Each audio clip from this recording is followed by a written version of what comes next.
ఈరోజు రాష్ట్రంలో అనేక సమస్యలు తాండవిస్తున్నటువంటి పరిస్థితి కనపడుతుంది. ఈ రాష్ట్రంలో పరిపాలనని గాలికి వదిలేసినటువంటి ప్రభుత్వం ప్రతిపక్ష హోదాని ఏ విధంగా ఎగ్గొట్టాలనేటటువంటి ప్రయత్నం తప్ప ప్రజల పక్షాన గొంతు వినిపించేటటువంటి ప్రతిపక్షాన్ని గుర్తించింది కారణం ఏంటి? ఒక్కసారి గమనించండి. ఈ రాష్ట్రంలో జరుగుతున్నటువంటి అరాచకాలపై, ఈ రాష్ట్రంలో జరుగుతున్నటువంటి అఘాయిత్యాలపై, ఈ రాష్ట్రంలో జరుగుతున్నటువంటి దోపిడీపై గళమెత్తేటటువంటి ప్రతిపక్షం లేకపోతే విచ్చలవిడిగా వాళ్ళ దోపిడీని సాగించవచ్చు అనేటటువంటి ఒక కుబుద్ధితోటి కావాలని ప్రతిపక్ష హోదా ఇవ్వకుండా వారు ఎగ్గొడుతున్నటువంటి పరిస్థితి. ఇవాళ గవర్నర్ గారి ప్రసంగంలో వారిని స్పందించవలసిందిగా కోరాం. ఇవాళ గవర్నర్ గారు స్పందించకపోవడానికి కారణం ఏంటి? ప్రతిపక్షము అంటే ప్రజాస్వామ్యంలో భాగస్వామి కాదా? ప్రతిపక్షం లేకుండా ప్రజాస్వామ్యానికి విలువ ఉంటుందా? ప్రజాస్వామ్యం యొక్క విలువే అధికార పక్షంతో పాటు ప్రతిపక్షం ఉండడం. అలాంటి ప్రతిపక్షం లేకుండా చేయడం అంటే ప్రజాస్వామ్యాన్ని కూనీ చేయడం తప్ప ఇంకోటి కానే కాదు అనేది మాత్రం స్పష్టంగా ప్రజలందరూ అర్థం చేసుకోవాలి. ఈరోజు రాష్ట్రంలో జరుగుతున్నటువంటి మానభంగాలపై మాట్లాడేటటువంటి గొంతు అసెంబ్లీలో అవసరం లేదా? రైతుల పక్కన మాట్లాడాల్సినటువంటి గొంతు అసెంబ్లీలో అవసరం లేదా?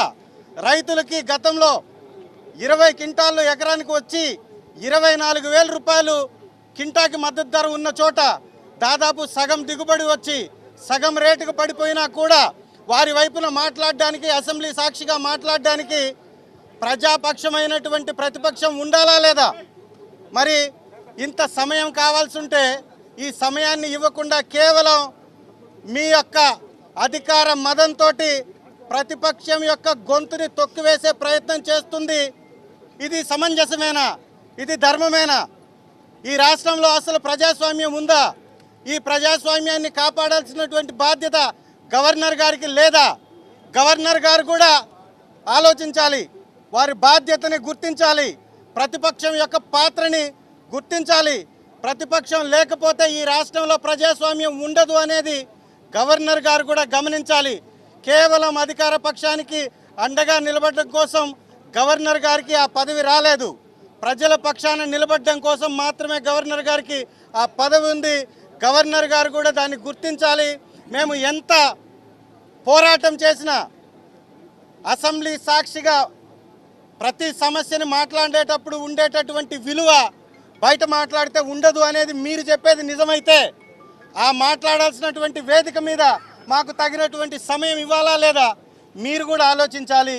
ఇదంతా కూడా ఒక దగాకోరు పరిపాలన సాగిస్తున్నటువంటి కూటమి ప్రభుత్వం యొక్క ఎత్తుగడ, కావాలని ప్రతిపక్షం లేకుండా చేసేటటువంటి ప్రయత్నం తప్ప ఇంకొకటి కానే కాదు. అధికార పక్షానికి 11 మందిని ఎదుర్కొనేటటువంటి సత్తా లేదా? సమాధానం చెప్పేటటువంటి సత్తా లేదా? ప్రతిపక్షంలో ఉన్నా కూడా 11 మందిమే కదా మేము ఉండేది. 11 మందికి కూడా సమాధానం చెప్పలేదా? అంటే మీ తప్పులు బయటపెడతాయనా? మీరు చేసే దోపిడీ బయటపడుతుందనా? మీ అరాచకాన్ని బయట పెడతామనా? ఇందుకేనా అనేది స్పష్టంగా వారి యొక్క చేతల్లోనే కనపడుతుంది. కాబట్టి ఇమీడియట్గా గవర్నర్ గారు ప్రతిపక్షాన్ని గుర్తించాలి. వైఎస్ఆర్ కాంగ్రెస్ పార్టీకి ప్రతిపక్ష హోదా ఇవ్వాలి. ఇస్తేనే గౌరవ మాజీ ముఖ్యమంత్రి గారికి ప్రతి విషయం మీద మాట్లాడేటటువంటి తగిన సమయం దొరుకుతుంది. కాబట్టి అధికార పక్షం యొక్క తప్పుల్ని ఎత్తి చూపగలుగుతాం. కాబట్టి ఖచ్చితంగా ప్రతిపక్ష హోదా ఇవ్వాలని వైఎస్ఆర్ కాంగ్రెస్ పార్టీ డిమాండ్ చేస్తుంది.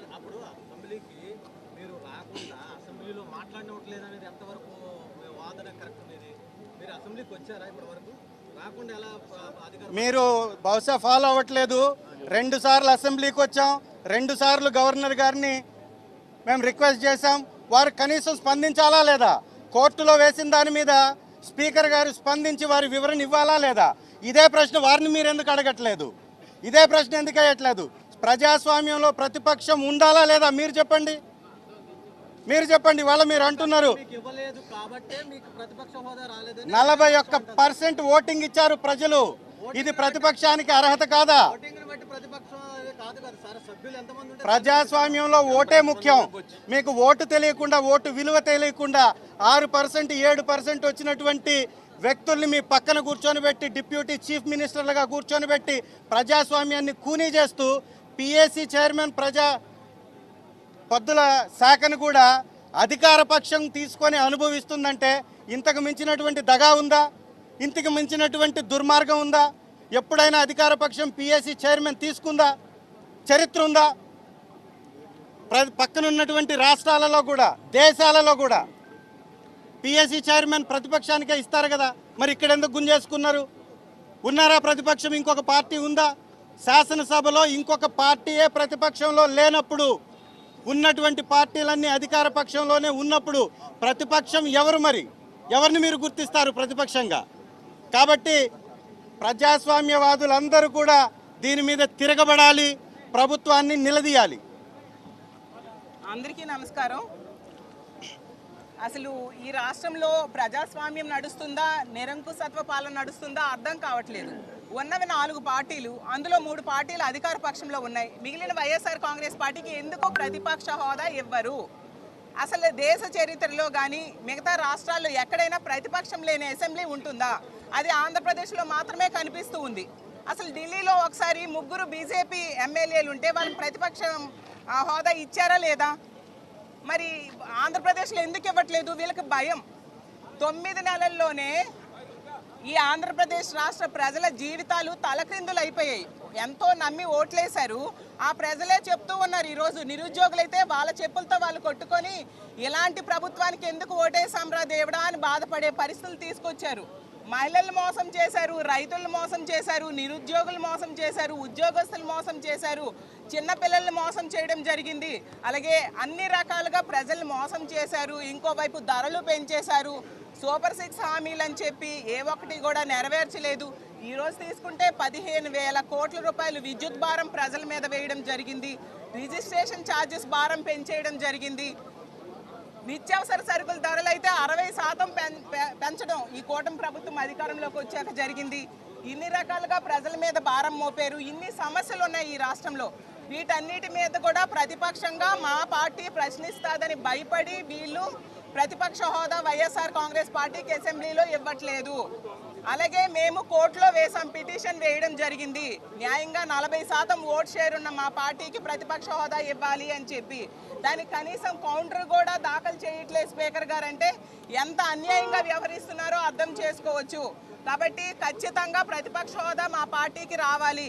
ఈరోజు ఈ కూటమి ప్రభుత్వం కేంద్రంతో ఎలియన్స్లో ఉందా లేదా? ఎలియన్స్లో ఉండేటప్పుడు ప్రత్యేక హోదా కోసం ఎందుకు అడగట్లేదు? ఈ కూటమి ఉన్న ఎంపీల మీద కేంద్ర ప్రభుత్వం ఆధారపడి ఉంది. కేంద్ర ప్రభుత్వం వీళ్ళు సపోర్ట్ తీసేస్తే పడిపోతుంది. అలాంటప్పుడు ప్రత్యేక హోదా కోసం డిమాండ్ చేయాలా లేదా? అలాగే పోలవరం ఎత్తును ఎందుకు తగ్గించారు వీళ్ళు? ఎందుకు వీళ్ళు కాంప్రమైజ్ అయిపోతూ ఉన్నారు? అలాగే రాష్ట్రానికి కావాల్సిన హక్కులు ఏమైనా వీళ్ళు అడుగుతున్నారా?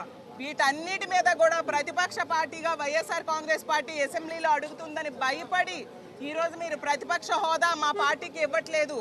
కానీ మీరు చూస్తూ ఉన్నారు అప్పులు ఎంతగా మీరు పెంచేశారు. ఈరోజు 9 నెలల్లో 1,00,000 కోట్ల పైగా అప్పులు చేశారు. గతంలో పవన్ కళ్యాణ్ గారు అన్నారు అతను ప్రతిపక్షంలో ఉండేప్పుడు కేవలం 50,000 కోట్ల అప్పులకే అప్పురత్న అవార్డు ఇస్తారట.